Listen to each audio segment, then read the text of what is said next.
Bem, agora nós vamos estudar o outro fenômeno que também tem origem no princípio da superposição das ondas, que é o fenômeno da interferência, que a gente discutiu que eles normalmente aparecem simultaneamente, um conjuntamente com o outro. É, E para entender então as situações onde esses dois efeitos, a difração e a interferência, ocorrem simultaneamente, ou seja, combinadamente, nós vamos estudar os dois fenômenos separados. Nós já vimos a definição da difração, que é basicamente o alargamento de uma frente de onda quando ela passa por um obstáculo, né, uma fenda, um obstáculo qualquer, tá certo? Penetrando nas regiões de sombra. E agora nós vamos ver o outro efeito separadamente, que é o efeito da interferência. A interferência, ela requer, para estudar a interferência pura, simples, ela requer duas fontes. Então, nós vamos aqui começar já com uma experiência onde a gente tem duas fendas agora, tá certo? Como está aqui nessa figura aqui meio lateralizada, que é mais fácil de entender, né? Finalmente vocês estão olhando para um desenho de uma fenda, né? Acho que é a primeira vez, né? Deveria ter um outro desenho desse antes. Mas isso, então, são duas fendas e você joga luz aqui em cima dessas duas fendas, né? E o que, que acontece então com essa luz? Com essa luz? Você está jogando frentes de ondas planas aqui, tá certo? É, Quando elas chegam nas fendas, se essas fendas forem suficientemente estreitas, o que, que a gente vai ter aqui desse lado? As nossas wavelets vão criar ondas semicirculares aqui. Mas cada uma das fendas vai criar ondas semicirculares, tá certo? E como são ondas do lado direito aqui, o que, que a gente vai ter? A gente vai ter a superposição dessas ondas. Em algumas regiões, por exemplo, aqui na região central, essa superposição vai estar sempre em fase, ou seja, quando uma está no máximo, aqui ó, o azulzinho, digamos que o azul seja o máximo, o azul de uma está combinando com o azul da outra nesse ponto aqui. Neste outro ponto aqui, o azul da uma está combinando com o azul da outra, então nós temos aqui máximo. Aqui também o azul de uma está combinando com o azul da outra. Então, e os brancos, que são os mínimos, também, né? O branco de uma está com. Aqui não dá para ver, mas aqui, deixa eu pegar uma posição aqui, é difícil às vezes, né? É, Nesta região aqui, por exemplo, nesta região aqui, desculpa, o branco de uma está combinando com o branco da outra, então aqui a gente tem um mínimo, tá certo? E assim por diante, né? Então, no meio aqui, nós temos as ondas em fase. Quando uma está no máximo, outra está no máximo. Aqui onde está os dois brancos, aqui dá para ver, né? Aqui, quando está uma no mínimo, outra está no mínimo. Máximo, máximo, mínimo, mínimo, máximo, máximo, mínimo, mínimo. E isso não vai mudar.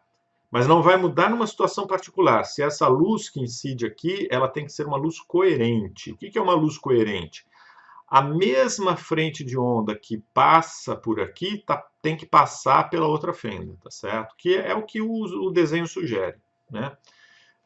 Quando você ilumina então com uma luz coerente aqui, ou seja, essas fases iniciais aqui elas não vão mudar com o tempo, elas vão permanecer com o tempo, né? Bem estabelecido a relação entre elas. Quando uma fenda está no máximo, a outra está no máximo, quando uma está no mínimo, a outra está no mínimo simultaneamente, e assim por diante com todos os outros pontos intermediários. Então aqui no meio a gente vai produzir um máximo de interferência que corresponde a esse máximo aqui, olha, que está desenhado aqui nesse pedacinho aqui da figura. Então você vai ter se for luz, você vai ter uma iluminação uniforme naquele ponto ali, tá certo? Se forem ondas, você vai ter o máximo das ondas ali se encontrando, né? Uma onda no máximo e no mínimo ali, tá certo? É, Porém, se você mudar o ângulo de observação, se você vier para uma região diferente aqui, você pode ter uma situação diferente. Por exemplo, aqui neste ponto, que eu vou destacar aqui onde eu estou olhando, né? O que, que você tem? O mínimo de uma, fonte, o branco, encontra o máximo da outra. O que que acontece quando a gente tem um máximo que encontra um mínimo? A soma dos dois dá zero, né? Que a gente viu lá na interferência sonora, tá certo? Então aqui a gente tem um mínimo, né? E esse mínimo ele vai se repetir aqui em várias condições aqui. Olha, aqui o mínimo da uma encontra o máximo da outra. Nesta linha aqui, sempre acontece a mesma coisa, um mínimo de uma encontra o máximo da outra, então aqui a gente vai ter uma posição onde a gente tem um mínimo o tempo inteiro, a gente tem um mínimo o tempo inteiro nessa posição. Significa olhar para uma região angulada aqui, né, e que a gente encontra uma região, se for luz, uma região escura aqui, tá certo? Onde você não tem nenhuma luz chegando naquele ponto nunca, em nenhum momento, né? Essa situação é uma situação engraçada porque se você fecha uma das fendas, você tem uma iluminação aproximadamente uniforme aqui nesse anteparo. Se você fecha uma fenda e abre a outra, você tem uma iluminação mais ou menos uniforme ali no anteparo. Então, o anteparo iluminado com cada fonte, ele fica mais ou menos uniformemente iluminado. Não tem máximos e mínimos, você não observa esse padrão de máximos e mínimos. Agora, se você abre as duas fontes, você cria uma situação estranhíssima, porque você passa a ter regiões de claro, né, que estão aqui representadas pelas linhas brancas, mas você tem regiões de escuro, né? Eu costumo brincar com os alunos na sala de aula que essa é uma situação demoníaca, né? Que você ilumina com luz e com luz um anteparo e você obtém as trevas, né, no escuro que você, né? É uma situação muito estranha. Isso não parece muito natural, tá certo? Embora seja no dia a dia, quando a gente trabalha com ondas mecânicas. Por exemplo, quando você vai à praia, no mar, né? E o mar está muito revolto, vem onda de um lado, vem onda de outro, né? Existem posições ali no mar onde você pode ficar que você não fica sujeito a nenhuma onda, né? Vem uma onda grande de um lado, vem uma onda grande do outro lado, mas numa certa posição que você esperaria que as ondas quebrariam em cima de você, elas meio que se anulam e desaparece a onda. Aí passa uma para um lado, passa a outra para o outro lado, né? Lembra-se que o princípio da superposição garante que depois que ela passa, depois que elas interferem uma com a outra, elas continuam a sua trajetória normal, as ondas vão quebrar lá atrás, né? Então existem certas posições ali que você fica que a soma das duas ondas que vinham na sua direção, elas se anulam, né? Aquela posição é uma posição onde você tem um mínimo para aquelas ondas que você tem ali, né? Bom, normalmente, como isso acontece no mar, normalmente meio revolto, né? Isso muda com o tempo. Por quê? Porque essas ondas, às vezes, não são coerentes. Por isso a necessidade da luz coerente. Então, elas mudam com o ponto. Então, às vezes, você confia nisso, vem uma onda de um lado, vem outra onda, quando elas se juntam, elas ficam uma onda com o dobro da altura, e elas quebram em cima de você, né? Aí as moças saem ajeitando o biquíni lá, porque arranca, é uma onda grande, né? Arranca a roupa da gente, né? Calção, biquíni, a gente sai. De vez em quando a gente leva os cavacos lá, a gente fica sem calção, né? Sai recolhendo, se vestindo lá, né? Então, isso que a gente está acostumado com esse efeito, mas quando a gente olha ele para a luz, ele parece mais estranho um pouco, tá certo? Todos esses efeitos que eu descrevi, tanto a difração quanto a interferência que a gente está vendo agora aqui, por enquanto ainda qualitativamente, eles ocorrem também com ondas sonoras, tá? Não vamos esquecer que a onda sonora também é uma onda mecânica e ela também apresenta fenômenos de difração e de interferência. Agora, o que acontece? Como as ondas sonoras têm comprimento de onda muito maior, da ordem de 2, 3, 4 metros, né? Basta você calcular a frequência das ondas lá e a velocidade no ar, lambda ni igual a v, né? O que você vai ter? Como essas ondas são da ordem de 2, 3 metros, 4 metros, uma fenda do tamanho de uma porta, por exemplo, a onda sonora, quando incide numa porta, por exemplo, ela entra para trás da região de sombra da porta. Então você pode estar atrás de uma parede e ouvir a conversa de alguém que está conversando do lado de fora da sala, também atrás da parede, tá certo? Então, ou alguém que está andando no corredor, né? Você ouve os sapatos, né? Batendo, mesmo que você esteja ali no fundo da sala de aula, você consegue ouvir. Por quê? Porque a onda sonora ela penetra, ela difrata na porta, né? E ela se espalha para dentro da sala. Por que isso ocorre? Porque é, a fenda de mais ou menos 1 metro, ela é mais ou menos da ordem do comprimento de onda das ondas sonoras. Então, ela difrata lá para trás, né? É diferente da luz penetrando na janela, que aí ela penetra em linha reta e não sofre nenhuma difração. Agora, para você observar a difração nessa situação com uma luz aqui iluminando as fendas, essas fendas têm que ser muito pequenas, da ordem do comprimento de onda da luz.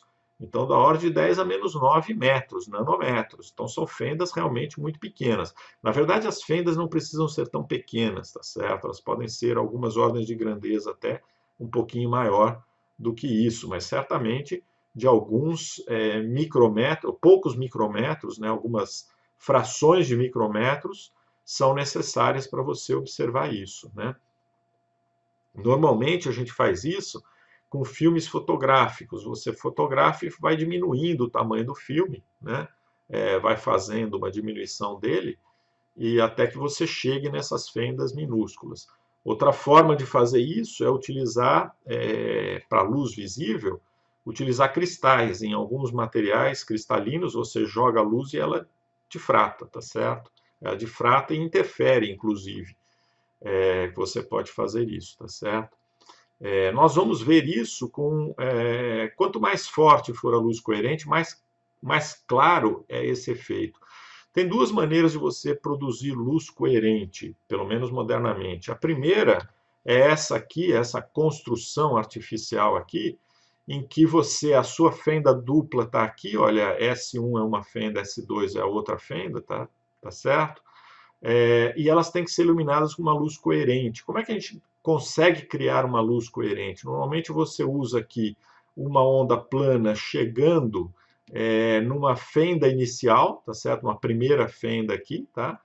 E pelo princípio de Huygens, a luz que emerge dessa fenda aqui é uma luz semicircular, tá certo? Então você joga essa iluminação sobre uma segunda fenda, né? E aí essa segunda fenda você observa então lá no anteparo, aqui nessa região aqui, você vai produzir um máximo, a gente já vai discutir isso daí, né? Mas dá para ver aqui, né? Máximo de uma coincide com o máximo da outra, mínimo de uma coincide com o mínimo da outra, máximo de uma com o máximo da outra, e assim por diante. Então aqui a gente tem uma interferência construtiva, né? Nos mínimos não chega a luz nesse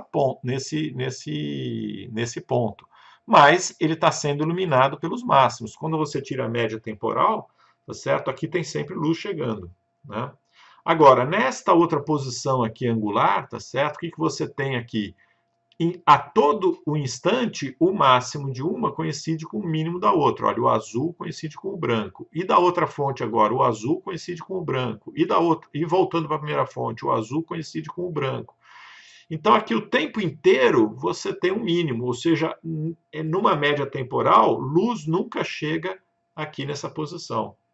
Então, você tem um mínimo ali naquela posição, tá certo? Depois você tem um máximo ali na outra posição angular, corresponde a esse máximo aqui. De novo, você pode fazer a mesma análise, né? Máximo de uma com máximo da outra, mínimo de uma com mínimo da outra, máximo de uma com mínimo da outra, com máximo da outra, e assim por diante, né? Então, de novo, na média temporal, isso aqui está uniforme, está sempre iluminado, né? Aqui, de novo, né? O ângulo aqui não corresponde muito bem à figura, né?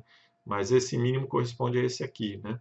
E é simétrico dos dois lados, tá certo? Então você vê aí esse padrão de máximos e mínimos aqui, que a gente chama máximos e mínimos de interferência. Gente, são os mesmos tipos de máximos e mínimos das ondas sonoras que a gente discutiu lá, tá? Ok? Só que aqui eles aparecem com luz, então a gente está vendo a iluminação. Mas eles também, esse mesmo efeito pode ser visto com ondas mecânicas aqui na superfície da água. De novo, isso daqui é uma cuba de ondas, tá? Iluminada agora com uma luz meio azulada lateral, de tal forma que as cristas aparecem em branco, ou pelo menos em claro, tá certo? Em azul claro, e os vales aparecem em preto, né? Aqui você tem duas bolinhas que batem em cima da superfície da água simultaneamente. Aqui você vê a sombra da haste, né, que segura a primeira bolinha, e a sombra da haste que segura a segunda bolinha, e elas batem em cima da água exatamente juntas ao mesmo tempo. Então, cada uma vai criar as suas ondas esféricas agora, tá certo? Ou pelo menos circulares na superfície da água, né? Cada uma vai criar essas ondas, e aqui, nesta região, elas vão se superpor. Então, você vai ter aqui no meio o máximo das ondas, né? Máximo de uma encontrando o máximo da outra, e assim por diante, mínimo de uma encontrando o mínimo da outra, de tal forma que aqui nessa região você tem um máximo de interferência dessas ondas. Agora, aqui um pouquinho do lado, você já vê o mínimo de interferência, tá certo? O que você vai ter aqui, então? Olha, o máximo de uma encontra... O mouse não escorregou. O máximo de uma encontra o mínimo da outra. O máximo da outra encontra o mínimo da uma. Então, aqui você tem uma região de mínimo que você observa aqui em cima desta região. Depois você tem um máximo, depois você tem um mínimo, depois você tem um máximo, depois você tem um mínimo, né? Como essas esferas batem na superfície da água sincronizadamente, ou seja, coerentemente, que é a condição que a gente exige para a luz aqui, esses máximos e mínimos aqui, eles ficam sempre numa posição estacionária. Aqui é sempre máximo, aqui é sempre mínimo, aqui é sempre máximo, aqui é sempre mínimo.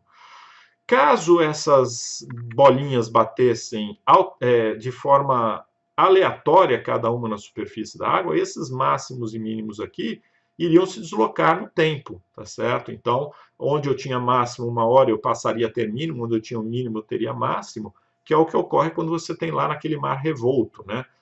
Que de vez em quando te pega de surpresa, né? Mas o que aconteceria se a fonte de luz S1 e S2 aqui não fossem coerentes? Ora, se as fontes de luz não fossem coerentes, uma hora onde eu tenho máximo, eu não teria iluminação. Na hora onde eu tenho mínimo, eu passaria a ter iluminação. Se você pega uma média temporal aqui, ficaria tudo uniformemente iluminado e o padrão de interferência luminosa ele desapareceria, tá certo? Você passaria a ter uma iluminação uniforme aqui, com aquela distribuição um pouco gaussiana, né? Mais intensa no meio e caindo ali para as bordas, tá certo? Então, essa seria a consequência de você perder a coerência das fontes S1 e S2, tá? Então, é importante que, no caso luminoso, é importante que a gente tenha a coerência da luz aqui para a gente poder observar o padrão de interferência aqui desse lado. Para ondas mecânicas, não. Se você não tiver o padrão, você vai ter aí uma bagunça deste lado aqui, mas vai ter momentos em que a onda interfere construtivamente e momentos em que ela interfere destrutivamente, né? Claro, se você fosse observar uma média, né, na média isso daria uma distribuição aí uniforme aí em toda essa região aí, tá certo?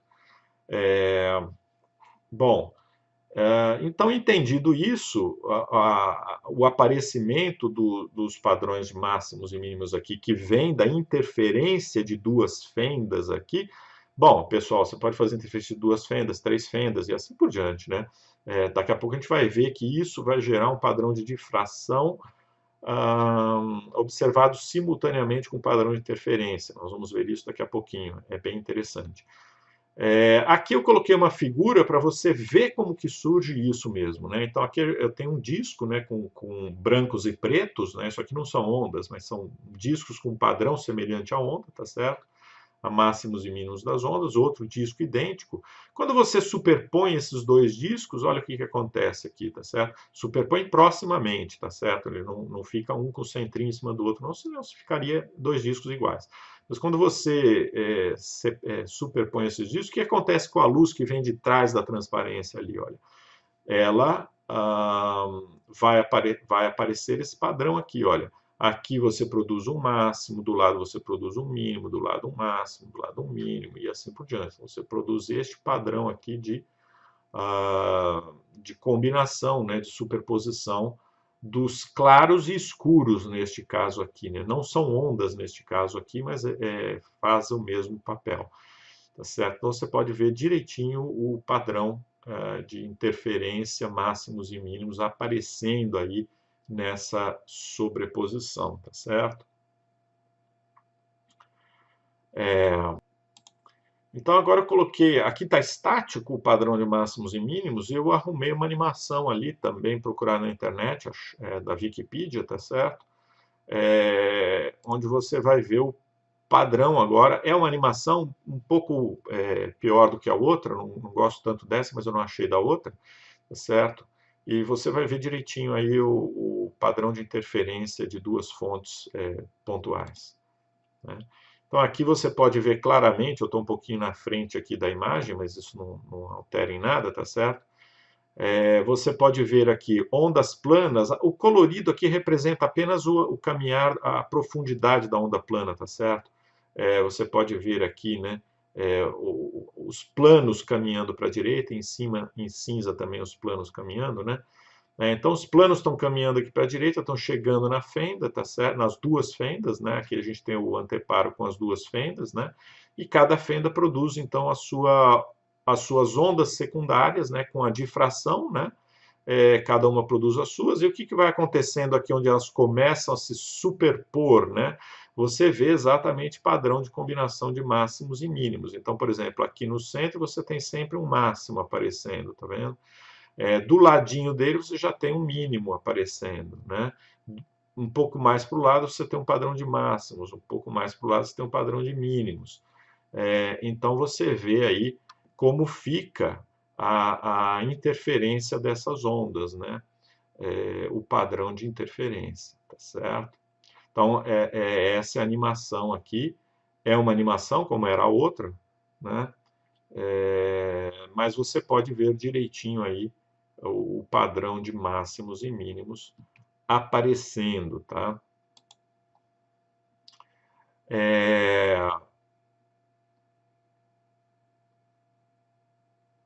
Então, dando continuidade, né? Vamos tentar entender por que, quer dizer, tentar entender não, eu acho que a gente já entendeu como que aparece esse padrão de máximos e mínimos. O que a gente agora pode fazer, e é importante que a gente faça, e até para compreender o que vem em sequência, é a gente calcular as posições onde a gente vai ter máximos e mínimos nessa experiência aqui, tá certo? Nessa experiência aqui, em que posições que a gente tem máximos e mínimos aqui em relação ao centro das duas fendas aqui, né? Como é que esse padrão vai aparecer aqui, tá certo? Então, como é que a gente entende aquele padrão? Olha, aqui a gente tem um esquema, um desenho, né? Você tem duas fendas aqui, tá certo? Iluminadas com luz coerente. Vamos sempre supor que ela está iluminada com luz coerente, tá? Então as fendas estão em fase aqui. O que significa em fase? Quando uma está no máximo, a outra está no mínimo. Quando a outra está no máximo, quando a uma está no máximo, está no mínimo. Desculpe, acho que eu troquei tudo. Máximo, máximo, mínimo, mínimo, tá certo? Bom, se você olhar para o ponto, para esse eixo simétrico aqui entre as duas fendas, tá certo? O que você vai ter? O que vai chegar aqui nesse ponto? Ora, as fendas, a onda que emerge de uma fenda, ela caminha até o ponto P aqui nessa posição, desenhando um padrão de máximos e mínimos das ondas. Isso aqui é uma fotografia estática, né? É um desenho, né? Mas é uma fotografia estática, tá certo? De tal forma que você está vendo apenas um momento da configuração de máximos e mínimos da onda que chega até o ponto P, produzida pela fenda S1. A fenda S2, por sua vez, ela também produz a sua ondinha com seus máximos e mínimos para chegar até o ponto P, tá certo? Como essas fontes são coerentes, e quando uma estava no máximo, a outra estava no máximo também, quando uma estava no mínimo, a outra estava no mínimo, isso vai continuar, essa correlação vai se preservar até que ela chegue no ponto P aqui. Então, quando ela chegar no ponto P, quando for máximo aqui no ponto P, de uma fonte, vai ser máximo da outra. Quando for mínimo de uma, vai ser mínimo da outra. E nos pontos intermediários iguais, elas têm exatamente a mesma fase. O desenho é meio difícil de fazer mesmo, tá certo? Então, você vai ter aqui um máximo de iluminação. Por quê? Lembra da média temporal, né? Então, não importa quando fica escuro aqui, porque ele não imprime nada ali, mas quando fica claro, ele imprime. Então, você vai ter um padrão de máximo ali de iluminação nesse ponto P, tá certo? A mesma condição pode ser obtida para um ponto diferente aqui, o ponto Q. O ponto P a gente tinha um máximo. O ponto Q aqui, a gente também pode ter um máximo. Basta que o caminho que seja percorrido por esta onda que chega ao ponto Q aqui, produza uma onda no ponto Q aqui que esteja também em fase com a onda produzida pela fonte S2, tá certo? Então, se eu tiver em fase aqui, quando eu tenho um máximo de S1 aqui, eu tenho um máximo de S2 aqui. Quando eu tenho um mínimo de S1 aqui, eu tenho um mínimo de S2 aqui, né? Lembrando da média temporal, aqui eu vou ter um ponto iluminado, tá certo? Agora, o que vai acontecer com o ponto intermediário entre P e Q, né? Entre P e Q, eu vou chegar a um ponto aqui onde as fases vão chegar opostas, tá certo? Quando elas vão caminhando aqui, mas elas têm uma diferença de caminho entre elas aqui, tá certo? E essa diferença de caminhos pode fazer com que o máximo de uma encontre o mínimo da outra, máximo de uma encontre o mínimo da outra, máximo da outra encontre o mínimo da uma, e assim por diante. Então, num certo ângulo aqui, que é mais ou menos intermediário aqui, não é no meio, tá certo? Mas é mais ou menos intermediário aqui entre o P e o Q, tá certo? Eu vou ter um ponto onde o máximo de uma encontra o mínimo da outra, o mínimo de uma encontra o mínimo da outra, e nesse ponto a média temporal nunca registra nenhuma iluminação, né? Então aqui eu tenho a gente diz que tem uma franja escura, dark fringe em inglês. E aqui a gente tem uma bright fringe, né? Eu esqueci a tradução agora, acabei de falar, esqueci a tradução, né? Uma iluminação aqui, tá certo? Então aqui a gente tem escuro e aqui a gente tem claro, tá?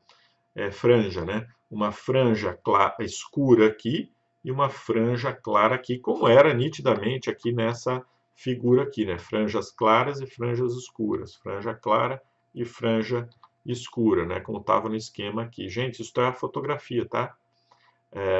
Isto aqui era só um esquema, e isto é uma fotografia, tá?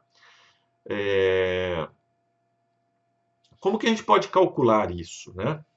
Essa posição? A gente tem aqui esta montagem aqui, onde eu vou trabalhar um pouquinho a matemática, não é muito, é fácil de entender, tá? Parece que é difícil, tem uns ângulos ali e tal, eu vou mostrar para vocês que é tudo muito fácil. A gente tem aqui a nossa experiência de dupla fenda, tá? Então a gente tem uma fenda S1 aqui, uma fenda S2, iluminada por uma fonte aqui coerente, não está dito que é uma fonte coerente aqui, mas é uma fonte coerente aqui, tá? Essas fendas estão separadas por uma distância D aqui, tá? Dzinho minúsculo, tá? O meio delas aqui é localizado por a parte mediana aqui, a mediatriz aqui, a mediana, é localizada por esta reta horizontal aqui, tá? Que é a reta que liga este ponto Q ao ponto O, tá? Então, é esta reta horizontal aqui. E nós vamos observar a interferência luminosa no ponto P aqui em cima, tá certo? Que está a uma distância y do ponto O aqui sobre esse eixo aqui, tá? Então, ele está a uma distância y aqui em cima. E nós vamos fazer essa observação numa aproximação aonde a distância L entre o anteparo, que é esse viewing screen aqui, o anteparo, está a uma distância L muito grande em relação às fendas, tá certo? Isso é fácil de conseguir com luz, porque como o comprimento de onda de luz é muito pequenininho, essas fendas, além de serem pequenas, têm que estar separadas por uma distância D também bem pequena, né? Então, qualquer centímetro aqui é suficiente para você estar na aproximação de grandes distâncias, né? E o que a gente tem aqui nesta figura, então? A distância entre a fonte S1, a distância entre a fonte S1 e o ponto P é dado por este raio R1 aqui. A distância entre a fonte S2 e o ponto P é dado por este raio R2 aqui, né? Como vocês podem ver, o raio R2 é maior do que o raio R1, tá certo? E ele é maior quanto? Veja que se você traçar uma linha aqui que produz um triângulo isósceles entre este raio R1 aqui e o seu equivalente no raio R2 aqui, então até aqui, você tem desenhado aqui um triângulozinho isósceles, isso é mais ou menos traçar uma perpendicular aqui que corta o raio R2 aqui, aproximadamente perpendicular aqui, tá? A gente vai enfatizar isso daqui a pouco, né? A diferença de caminhos entre R2, que é todo o raio aqui, e o R1 é dada nesse ponto inicial aqui, destacado por esse triângulo amarelado aqui, tá certo? Então, nós chamamos essa distância de delta, que é a diferença de percurso entre os raios R1 e R2. Por que a diferença de percurso? Porque a partir daqui as distâncias são as mesmas, né? A distância de R1 até o ponto P e a distância deste ponto até o ponto P é a mesma. Então, a diferença ocorre aqui no início, tá? Então, qual que vai ser a condição aí para a gente ter uma interferência construtiva lá no ponto P, tá? Vamos avaliar, então, como ficam os raios R1, R2 e o ângulo θ de observação. Aqui a gente tem um ângulo θ de observação até o ponto P, tá? Que é esse triângulo azulzinho aqui, né? Aqui, então, a gente tem 90 graus, e aqui a gente tem um ângulo θ, que é o ângulo que localiza a reta que une o ponto intermediário Q aqui até o ponto P, tá? Então, entendida essa figura, né? O resto não é muito difícil, não. Eu vou mostrar para vocês aqui. Como o anteparo está a uma distância muito grande das fendas, gigantesca, os raios R1, que saem da fonte S1 até o ponto P, e raio R2, que sai da fonte S2 e vai até o ponto P, são praticamente paralelos nessa aproximação. Então, a gente pode olhar eles sob a ótica desta figura aqui do lado, tá certo? E aí a gente vai conseguir entender o seguinte, né?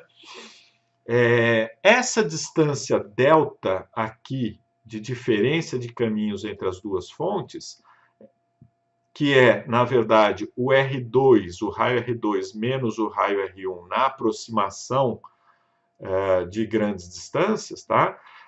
Essa distância aqui é R2 menos R1, ela vai ser aproximadamente D, que é a distância, a separação entre as duas fendas, vezes o seno do ângulo θ, onde θ é este ângulo de observação aqui. Por que é este ângulo de observação aqui?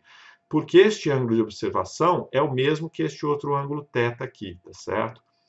Da reta que sai de S1 e corta a reta S2 aproximadamente perpendicular aqui, tá? Como é que você pode ver isso, que é o mesmo ângulo? Não é difícil de ver, veja. Olha para essa reta auxiliar verde que eu desenhei aqui na figura. Ela é paralela à reta OQ aqui, tá certo? Ela é paralela aqui. Então, eu posso transladar ela até aqui, até a fenda S1 aqui, tá certo? Então, se eu tenho um ângulo θ entre o Q e o ponto P de observação, eu também vou ter um ângulo θ, esse ângulo θ aqui, entre o raio R1 e o ponto de observação lá, tá certo? Então, aqui eu tenho um ângulo θ aqui, né? Como o ângulo aqui entre R1 e esta outra reta aqui que a gente desenhou é 90 graus, então eu sei que aqui é 90 menos θ, tá certo? Porque eu tenho 90 aqui e θ aqui em cima, então aqui é 90 menos θ. Da reta verde aqui até a reta que une as duas fontes aqui, eu também tenho 90 graus, tá certo? No total. Então, se aqui eu tenho 90 menos θ, aqui eu tenho que ter θ, tá certo? Então, para quem tem dificuldade de usar regras de trigonometria, desculpa, de semelhança de triângulos, tá certo? Uma forma de ver é você ir comparando esses ângulos de 90 graus aí, tá certo? Então, a gente acabou de demonstrar que aqui é o ângulo θ. Se aqui é o ângulo θ, isso aqui é o cateto oposto desse triângulo aqui, que é o mesmo triângulo amarelinho lá, tá certo? Então, este cateto oposto aqui, o seno dele, né, o seno do ângulo θ, vai ser o cateto oposto, que é R2 menos R1, dividido pela hipotenusa D. Né? Então, nós podemos escrever R2 menos R1 como I sendo igual a D seno de θ. Certo? Então, com isso, a gente mostrou que o delta, aqui, a diferença de caminhos, que é R2 menos R1, é aproximadamente D seno do ângulo θ. Certo? Muito bem. Isso aqui foi só geometria. Agora vamos discutir como que uma onda chega no ponto P e produz naquele ponto ou um máximo, desculpa, gente, ou um máximo ou um mínimo, tá certo? O que a gente discutiu na transparência anterior, né?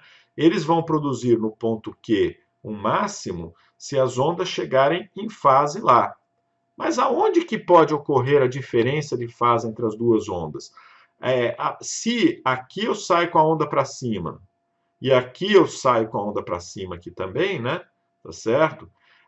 Eu tenho que, nesta primeira parte aqui, colocar um comprimento de onda inteirinho, tá certo? Porque aí eu saio por cima aqui, venho por baixo e saio por cima novamente. Então, se essa distância delta for igual a um comprimento de onda inteiro, tá certo? Da onda que a gente está iluminando aqui, eu vou ter no ponto P um máximo, tá certo? Por quê? Porque elas andaram essa diferença de caminho aqui, mas a partir daqui elas continuaram em fase com as fases corretas, né? Elas continuaram exatamente em fase.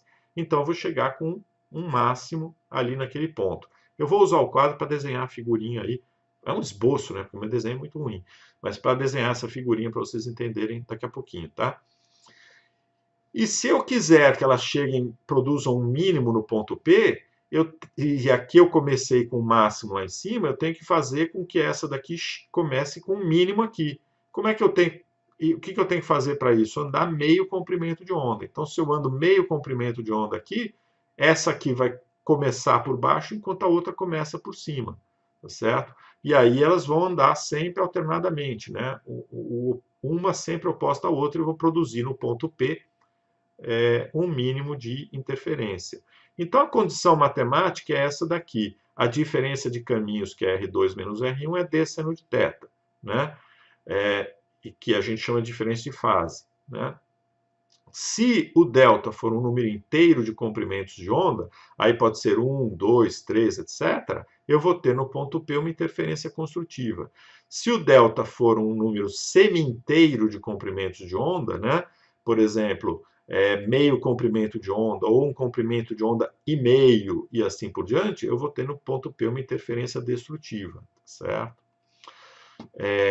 A intensidade da onda que vai chegar no ponto P é a combinação dos dois campos elevado ao quadrado, né? Então, se esse é 1, se o delta é 0, né?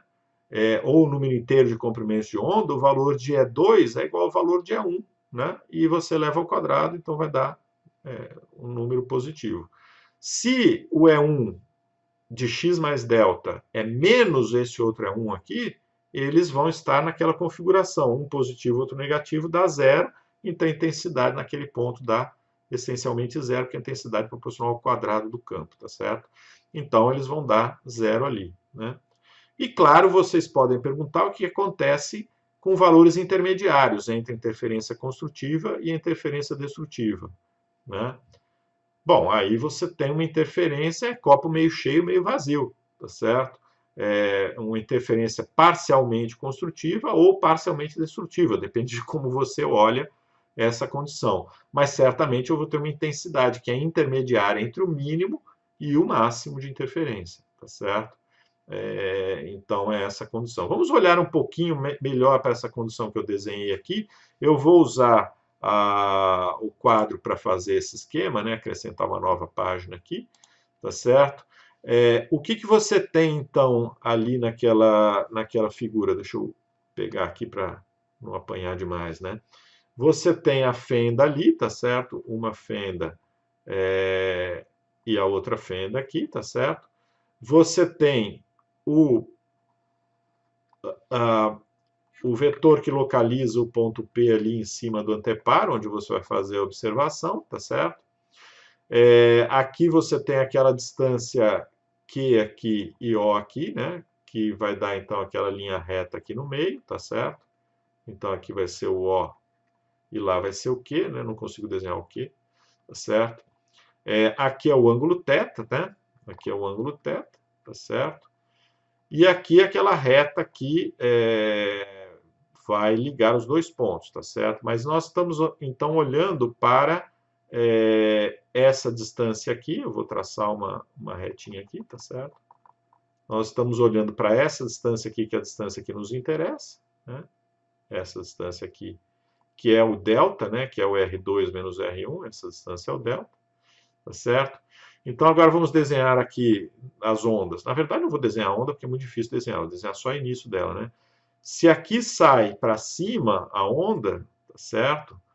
Aqui, para que eu tenha uma interferência construtiva no ponto P, aqui, a partir daqui as ondas vão ter que estar em fase, tá certo? Então aí elas vão chegar em fase lá no ponto P. Então, aqui eu tenho que emitir uma onda que também está em fase, tá certo? Então ela vai ter que sair aqui assim, né? Então, se o delta for um comprimento de onda inteirinho aqui dentro, eu vou chegar no P lá tendo um máximo, tá certo? Tendo um máximo. Né? Agora, se eu tiver uma condição ligeiramente diferente, aonde eu quero produzir um mínimo no ponto P, eu tenho que produzir uma onda aqui, olha, tá certo? Que a distância D corresponde a meio comprimento de onda, tá certo? Se essa distância delta for meio comprimento de onda, eu vou ter o quê? O mínimo dessa onda aqui chegando com o máximo dessa aqui lá naquele ponto. O mínimo desta chegando com o máximo desta. Então eu vou produzir no ponto P um mínimo. Certo? Então não é difícil de entender a lógica, né? Não é difícil de entender a lógica. É relativamente fácil. E se eu tenho um valor intermediário aqui? Se eu tenho um valor intermediário aqui, eu vou ter um valor intermediário de interferência lá entre o valor máximo e o valor mínimo, que ocorre, certo? O copo meio cheio, meio vazio, né? Então você vai ter um máximo ou um mínimo de interferência lá naquele ponto, tá certo? E é exatamente o que ocorre se você observar na figura aqui, na fotografia, né? Eu não tenho como ampliar aqui na hora da gravação, mas depois eu vou ampliar. Você pode ver que o máximo é mais intenso aqui no meio e depois ele faz um degradezinho aqui nessa posição aqui, tá certo? Antes de chegar no zero absoluto aqui, né? No valor totalmente escuro. Você tem um degradezinho aqui pequeno, tanto para um lado quanto para o outro lado. E depois você tem um degradezinho lá crescendo também e é mais intenso aqui no meio. Isso começa a ficar mais importante, mais claro quando você aumenta o número de fendas e aumenta a intensidade da luz que ilumina. Então você vai produzindo máximos e mínimos ali mais nitidamente bem definidos. Né? Aqui você vê claramente um degradezinho. Né? Aqui você vê um degradê claramente aqui. Tá certo? Então são os casos intermediários, onde você não tem nem máximo nem mínimo ali. Tá certo? Então você pode ver a interferência. Então, isso explica a interferência, a gente compreende a interferência perfeitamente, interferência de duas fendas, né? Se eu não estou enganado, eu deveria colocar uma animação da interferência de duas fendas agora, tá? Um minuto só. Não, mas eu tenho interferência de duas... Não, a interferência de duas fendas eu já pus, né? A imagem eu já pus. Ela estava lá em cima, tá certo? Então a gente tem aí, deu para entender aqui, espero que tenha dado para entender. A gente faz muita conta lá na física com isso, tá certo? Mas no caso dos cursos aqui de biologia, de farmácia, etc. e tal, os cursos de ciências biológicas, a gente, novamente, não fica fazendo conta, a gente aceita o resultado e generaliza esse resultado para outras situações, que é como a gente vai ver agora, tá? Vou parar a gravação aqui.